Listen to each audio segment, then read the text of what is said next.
Hi, I'm Kathleen Reel, founder of BeFreeForMe.com, and today I'm going to show you how to make gluten-free baked ziti. Let's get started. The ingredients we're going to need today to make the baked ziti is 8 ounces of gluten-free rigatoni or ziti, or another kind of short gluten-free pasta, and I have it cooked according to the package directions and tossed with a tablespoon of olive oil. We also have 1 pound of hamburger, which is optional. We are going to put in a ½ pound of hamburger cooked. We also have 3½ to 4 cups of gluten-free tomato sauce, and make sure you check the label to make sure it is gluten-free. We have 1 egg slightly beaten, about a tablespoon or 2 of chopped basil.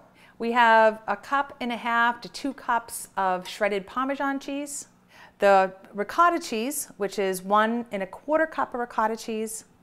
And the last is 1½ cups of shredded mozzarella. The first thing we're going to do is mix the beaten egg, and this is slightly beaten, with the ricotta cheese. And you want to blend that up. Next, we're going to add about half of the mozzarella, half of the Parmesan, and the chopped basil.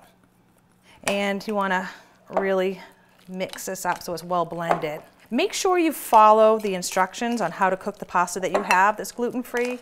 There's different types. There's corn pasta, there's brown rice, there's all different gluten-free grains on the pasta. So they all cook differently, so make sure that you follow the instructions on the package. Now, we decided to put some ground cooked hamburger in our gluten-free baked ziti today. So what I'm doing is I'm cooking up about a ½ pound of hamburger.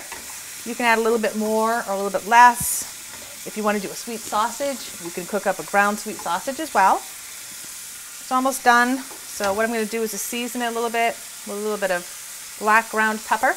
And also we're going to add a little bit of sea salt.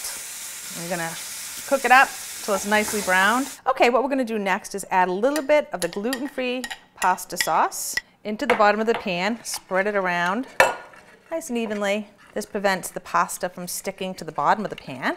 Next, we're going to add in the cooked gluten-free rigatoni, ziti, any kind of short pasta.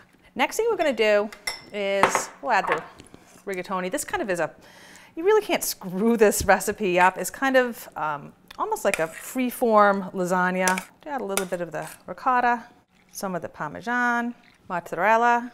We're going to add the hamburger. If you're a vegetarian, you don't want hamburger, that's okay. If you're a meat lover, add in hamburger and sausage. A little bit more sauce. And if you like tomato sauce, add more tomato sauce. If you don't use it. If you like white sauce, you can use a white sauce as well. But I do like to end with a couple scoops, little dollops of this ricotta here and there on the top. It melts nice. And the last of our Parmesan and mozzarella.